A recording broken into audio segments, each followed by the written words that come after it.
Նոր-Նորքի համար 107 մանկապարտեզի պատուհանին կնիկված թղթով փակված է ապակու մի մասը, այստեղ անցկացված քննչական գործողությունների ապացույցն է։ Երեկ վաղ առավոտյան մանկապարտեզի մոտ ռազմորկա է եղել, հայտնում են անանուն աղբյուրները։ Հրազենից արձակված գնդակը ջարդել է մանկապարտեզի պատուհանի ապակին, հայտնվել սենյակի հատակին։ Այդ ժամին մանկապարտեզի սաներն ու աշխատակիցները ներսում չեն եղել։ Այսօր մանկապարտեզի մոտակայքում ոստիկաններն անսովոր շատ են։ Բնակիչները միաբերան հավատացնում են, կրակոցի ձայն չեն լսել։ Ասեցին նոր զարմացել եմ, ընդհանրապես ձայն չեմ լսել։ Չեմ լսել իրոք, չեմ լսել։ Մանկապարտեզի դռները ամուր կողպված են լրագրողների առաջ, աշխատակիցները լռություն են պահպանում։ Բնակիչները վստահեցնում են, խաղաղ թաղամաս է, դժվար թե որևէ հաշվեհարդար եղած լինի։ Մեր տարածքի տղաները շատ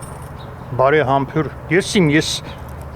80 տարեկան եմ, 70 տարի ստեղ ապրում եմ, ես տենց բան չէի տեսել, որ տենց ստեղ կրակոց կամ մեկը-մյուսին վիրավորած լինի, ազնվությամբ։